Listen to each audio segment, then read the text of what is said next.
రాష్ట్రాల్లో ఖచ్చితంగా ఒక 5-6 లోక్సభ సీట్లను దక్కించుకునేటువంటి రీతిలో ఆయన వ్యూహరచన చేశారు. సభలు సమావేశాలు నిర్వహించారు. అలానే ఒరిస్సా మాజీ ముఖ్యమంత్రి గిరిధర్ గమాంగ్ని అలానే మహారాష్ట్రకు సంబంధించినటువంటి చాలా మంది నేతలందరినీ కూడా బీఆర్ఎస్ పార్టీలో చేర్చుకున్నారు. మరోవైపు ఆంధ్రప్రదేశ్కి సంబంధించినటువంటి కొంతమంది సీనియర్ నేతలను కూడా రావెల కిషోర్ బాబే కావచ్చు లేదా మిగిలినటువంటి నేతలందరినీ కూడా బీఆర్ఎస్ పార్టీలో చేర్చుకున్నారు. సో అయినప్పటికీ కూడా తెలంగాణలో ఆ పార్టీ పరిస్థితి మరీ దారుణంగా గడిచిన ఎన్నికల్లో ఓటమి చెందినటువంటి నేపథ్యంలో సో ప్రస్తుతం తెలంగాణకు మాత్రమే బీఆర్ఎస్ పార్టీ పరిమితం అవుతోంది.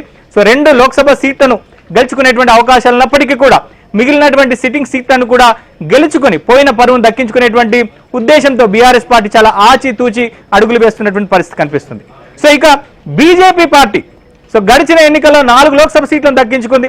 బండి సంజయ్ కరీంనగర్ ఎంపీగా గెలిచారు. సో మొన్నటి లోక్సభ ఎన్నికల్లో ఓడిపోయారు. మరోవైపు ధర్మపురి అరవింద్ ప్రస్తుతం సిట్టింగ్ ఎంపీగా ఉన్నారు. సో మరోవైపు ఆదిలాబాద్ నుంచి కూడా ఎంపీగా ఉన్నటువంటి స్వయం బాపురావు సో ఈసారి కూడా ఖచ్చితంగా గెలిచి తీరుతానని చెప్తున్నారు. మరోవైపు కేంద్ర మంత్రిగా ఉన్నటువంటి కిషన్ రెడ్డి ఈసారి సికింద్రాబాద్ లోక్సభ సెగ్మెంట్ లో ఒక్క సీటు కూడా బీజేపీ గెలుచుకోలేదు. కానీ గడిచిన ఎన్నికల్లో ఏ విధంగా అయితే తాను విక్టరీ సాధించానో ఈసారి కూడా విక్టరీ సాధిస్తానని చెప్పేసి కిషన్ రెడ్డి ఉన్నారు. సో మరోవైపు మల్కాజ్గిరి సీటు అలానే చేవెళ్ల సీటు కూడా ఖచ్చితంగా బీజేపీ ఖాతాలో పడుతుంది. మోదీ చరిష్మా అలానే అయోధ్య రామ మందిర అంశం ఖచ్చితంగా బీజేపీ కలిసికి వస్తుందని చెప్పేసి ధీమాతో బీజేపీ నేతలు ఉన్నారు. సో బీజేపీ పార్టీ ఇప్పటికే వడబోతల కార్యక్రమం పూర్తి చేసుకుంది. సో 70 మందికి పైగా ఆశావాళ్ళంతా కూడా తాము పోటీలో ఉన్నామంటూ వాళ్ళంతా కూడా అప్లికేషన్స్ కూడా పెట్టుకున్నారు. సో వచ్చే ఈ నెల 2వ వారంలో బీజేపీ పార్టీ ఖచ్చితంగా తొలి జాబితాను అనౌన్స్ చేసేటువంటి అవకాశాలున్నాయి. దాంట్లో తెలంగాణ ప్రాంతానికి సంబంధించినటువంటి లోక్సభ సభ్యులు ఎవరుంటారు, లోక్సభకు పోటీ చేసేటువంటి అభ్యర్థులు ఎవరుంటారు అనేటువంటిది ప్రస్తుతం బీజేపీలో ఉత్కంఠగా కొనసాగుతోంది. సో మా ప్రతినిధి నరేష్ బీజేపీ కార్యం దగ్గర ఉన్నారు. సో నరేష్, సో బీజేపీ కొంత కాంగ్రెస్ పార్టీకి ఈక్వల్ గా ఉత్సాహంతో కనిపిస్తోంది. సో మొన్న రేవంత్ రెడ్డి కూడా చెప్పారు సో ఈ లోక్సభ ఎన్నికల్లో తమకు బీఆర్ఎస్ కాదు బీజేపీ మాత్రమే పోటీ అని చెప్పారు. సో ఒక రకంగా బీజేపీలో కొంత ఉత్సాహాన్ని కూడా రేవంత్ రెడ్డి నింపినటువంటి పరిస్థితి ఉంది. సో బీజేపీ ఈసారి ఎన్ని స్థానాలను ఎక్కడెక్కడ గెలుచుకునేటువంటి అవకాశాలున్నాయి, సో అభ్యర్థులు ఎవరు, సో ఈసారి ఎట్లాంటి నినాదంతో ఎట్లాంటి ప్రచారాస్త్రంతో ఆ పార్టీ ముందుకు వెళ్ళేటువంటి అవకాశాలున్నాయి?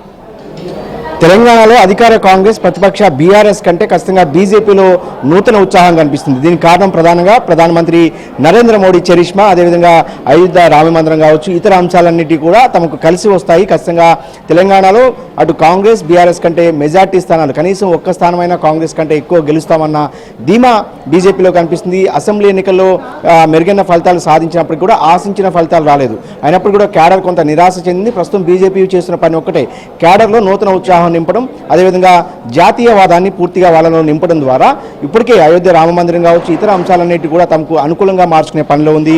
అయితే అన్నిటికంటే ముఖ్యంగా అభ్యర్థుల ఎంపికను బీజేపీ దాదాపుగా 17 స్థానాలుంటే ఒక 7 నుంచి 8 స్థానాలకు అభ్యర్థులు కూడా దాదాపుగా ఎంపిక పూర్తయింది. ఒక అడుగు అటు కాంగ్రెస్ పార్టీ బీఆర్ఎస్ కంటే కూడా ముందే ఉంది బీజేపీ. ఒక్కొక్క నియోజకవర్గం నుంచి 3 నుంచి 4 పేర్లను ఇప్పటికే ఢిల్లీ వెళ్లి మరి కిషన్ రెడ్డి, ఈటెల రాజేందర్, బండి సంజయ్ లాంటి కీలక నాయకులు జాతీయ నాయకత్వానికి ఇచ్చి వచ్చిన పరిస్థితి. ఇప్పటికే సిట్టింగ్ 4 స్థానాలు అటు సికింద్రాబాద్ నుంచి కిషన్ రెడ్డి, కరీంనగర్ నుంచి బండి సంజయ్, నిజామాబాద్ నుంచి ధర్మపురి అరవింద్తో పాటు ఆదిలాబాద్ నుంచి స్వయం బాపురావు పేరు పరిశీలిస్తున్నట్టు. అంటే ఈ 4 సిట్టింగ్గా ఉన్నారు. ఈ 4కి దాదాపు సీట్ కన్ఫర్మ్గా తెలుస్తుంది. ఒక ఆదిలాబాద్ విషయానికి వస్తే కొంత స్వయం బాపురావు మీద స్థానిక నాయకత్వం వ్యతిరేకత ఉన్న నేపథ్యంలో బీఆర్ఎస్లో మాజీ ఎంపీగా పూర్వ ఆంధ్రప్రదేశ్లో ఉమ్మడి ఆంధ్రప్రదేశ్లో మంత్రిగా పనిచేసిన గడ్డం నగేష్ను ఇక్కడ చేర్చుకుని టికెట్ ఇచ్చే అంశాన్ని కూడా బీజేపీ పరిశీలిస్తున్నట్టు సమాచారం. ఇక ఈ 4 స్థానాలను పక్కన పెడితే చేవెళ్ల, మల్కాజ్గిరి, భువనగిరి లాంటి వాళ్ళకి క్లీన్ అంటే ఎక్కడైతే పోటీ లేదో అటు మెదక్ కూడా ఈ 4 స్థానాలు ఒక 8 స్థానాలకైతే అభ్యర్థులను ముందు వరుసలో ప్రకటించినట్టయితే అంటే ఫిబ్రవరి 10-15 తారీఖు కల్లా వాళ్ళ మొదటి లిస్ట్ వచ్చే అవకాశం ఉంది. కాబట్టి ఆయా లిస్టులో పోటీ లేని క్లీన్ ఏవైతే కాన్స్టిట్యున్సీస్ ఉన్నాయో అక్కడ అభ్యర్థులను ప్రకటిస్తే ఖచ్చితంగా పని చేసుకోవడానికి ఈజీగా ఉంటుంది. ఈ 8 నియోజకవర్గాల మీద పూర్తి స్థాయిలో దృష్టి పెట్టింది బీజేపీ. ఇక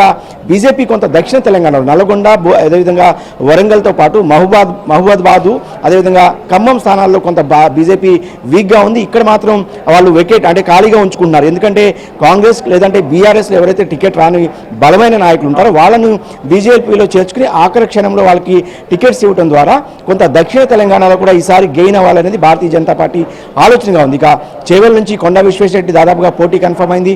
భువనగిరి నుంచి మాజీ ఎంపీ ఎవరైతే బూరా నర్సయ్య గౌడ్ ఉన్నారో బీసీ సామాజిక వర్గానికి సంబంధించి ఆయనకు దాదాపుగా టికెట్ కన్ఫర్మ్గా చెప్తున్నారు. ఇక జహీరాబాద్లో కూడా బీజేపీ కొంత బలంగా ఉంది. ఎందుకంటే అటు మహారాష్ట్ర, కర్ణాటక బోర్డర్లు ఉన్నాయి కాబట్టి సహజంగానే బీజేపీ ఓట్ బ్యాంక్ అక్కడ బలంగా ఉంది. అక్కడ బలమైన అభ్యర్థి కోసం బీజేపీ అన్వేషణ చేస్తుంది. ఆ స్థానాన్ని కూడా కొంత ఖాళీగా ఉంచుకుంటే ఇతర పార్టీలో టికెట్ రాని వాళ్ళు ఎవరైతే ఉంటారో వాళ్ళని చేర్చుకుని ఆఖరి నిమిషంలో టికెట్ ఇచ్చి అక్కడ కూడా ఆ స్థానాన్ని కూడా గెలుచుకోవాలనేది బీజేపీ ఆలోచనగా ఉంది. ఇక ఈ నెల 10వ తారీఖు నుంచి వాళ్ళ ఒక రథయాత్రను కూడా బీజేపీ సిద్ధం చేసింది. ప్రధానంగా ఈ రథయాత్ర ఒక రకంగా ఎన్నికల శంకరావంగా కూడా చెప్పవచ్చు. ప్రస్తుతం బీజేపీ రాష్ట్ర కార్యాలయంలో కిషన్రెడ్డి ఆధ్వర్యంలో ఇందుకు సంబంధించిన బీజేపీ ఆఫీస్ బ్యారర్స్ మీటింగ్ కూడా జరుగుతుంది. ప్రధానంగా ఎన్నికల ప్రచారాన్ని ఎలా నిర్వహించాలి, కేడర్లో ఉత్సాహాన్ని ఎలా నింపాలి, అదేవిధంగా అన్నిటికీ మించి ఓటర్లను తమ వైపు ఎలా తిప్పుకోవాలి, ఎందుకు బీజేపీకి ఓటు వేయాలనే అంశాలను బలంగా బీజేపీ ఇప్పటికే ప్రజల్లోకి తీసుకువెళ్లాలని చెప్పి నిర్ణయించింది. దీనికి సంబంధించిన రూట్ మ్యాప్ కూడా సిద్ధం చేస్తారు. ఈ నెల 10వ తేదీ నుంచి జరగబోతున్న రథయాత్రలో బీజేపీ ముఖ్య నాయకులు కనీసం ఒకరు, అమిత్ షా ఒకరోజు, అదేవిధంగా జేపీ నడ్డా ఒకరోజు, కేంద్ర మంత్రులు కీలకంగా ఉన్న కేంద్ర మంత్రులు ఎవరైతే కీలక మంత్రులు ఉన్నారో వాళ్ళంతా కూడా ఒక్కొక్క రోజు రథయాత్రలో పాల్గొని వెళ్ళడం ద్వారా దాదాపుగా ఎన్నికల మూడులోకి బీజేపీ వెళ్ళిపోయింది. ఇక ఒక్కొక్క పార్లమెంట్ నియోజకవర్గం నుంచి హైదరాబాద్ నుంచి అటు అయోధ్యకు ప్రత్యేక రైళ్లను కూడా నడపబోతుంది. ఒక్కొక్క అసెంబ్లీ నియోజకవర్గం నుంచి 200 మందిని అయోధ్య రామాలయాన్ని చూపించడం ద్వారా కొంత అయోధ్య ఎపిసోడ్ అంతా కూడా పూర్తిగా తమ వైపు తిప్పుకునే పనిలో బీజేపీ ఉంది. సో అభ్యర్థుల ఎంపిక విషయంలో కనుక చూస్తే సో 4 సిట్టింగ్ స్థానాల్లో ప్రస్తుతం 4 సిట్టింగ్ స్థానాలు బీజేపీకి ఉన్నాయి. సో దాంట్లో మీరు చెప్పినట్టుగా ఆదిలాబాద్ నుంచి సో బీఆర్ఎస్ పార్టీలో ప్రస్తుతం సిట్టింగ్ ఎంపీగా ఉన్నటువంటి బీజేపీ పార్టీలో బీఆర్ఎస్ లో గతంలో ఎంపీగా పనిచేసేటువంటి నగేష్ ని చేర్చుకుని టికెట్ ఇచ్చేటువంటి అవకాశాలు కనిపిస్తున్నాయి. సో మరోవైపు జహీరాబాద్ స్థానం కూడా ఈసారి సర్వేలో ఖచ్చితంగా బీజేపీ గెలుస్తుంది అనేటువంటి సర్వే రిపోర్టులు బీజేపీ దగ్గర ఉన్నాయి. సో దాంట్లో రాజాసింగ్ ని అక్కడ నిలబెడితే ఎలా ఉంటుందనేటువంటి ఆలోచనతో ఉంది బీజేపీ హైకమాండ్.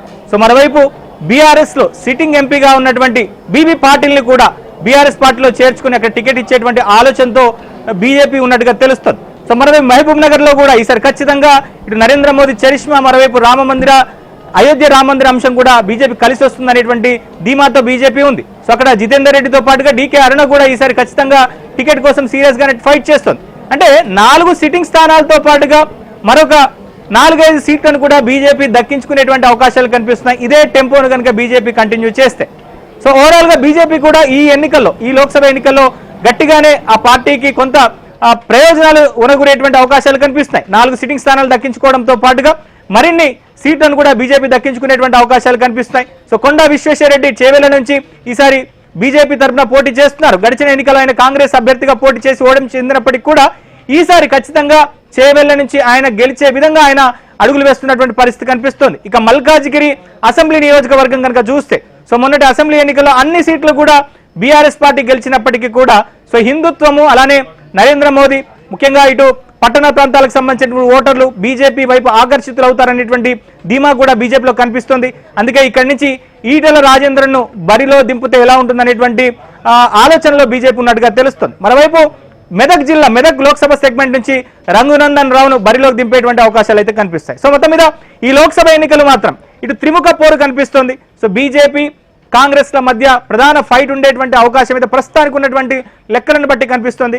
ఇక బీఆర్ఎస్ పార్టీ కూడా సో ఈ 6 గ్యారంటీ స్కీమ్స్ ఇంప్లిమెంట్ విషయంలో సో ప్రజల తరపున ఇటు కాంగ్రెస్ పార్టీని ప్రశ్నించేటువంటి విషయంలో సక్సెస్ అయితే సో బీఆర్ఎస్ పార్టీ కూడా సిట్టింగ్ స్థానాలు దక్కించుకునేటువంటి అవకాశాలు కనిపిస్తున్నాయి. 5 నుంచి 6 స్థానాలు బీఆర్ఎస్ దక్కించుకునేటువంటి అవకాశాలు అయితే కనిపిస్తున్నాయి. సో మొత్తం మీద ఇది తెలంగాణలో లోక్సభ ఎన్నికలకు సంబంధించి 3 ప్రధాన పార్టీలు అభ్యర్థుల వేటలో ఎట్లాంటి కసరత్తులు చేస్తున్నాయి. సో ఎన్నికలకు సంబంధించినటువంటి వ్యూహరచనకు సంబంధించినటువంటి అప్డేట్స్, మరిన్ని అప్డేట్స్ కోసం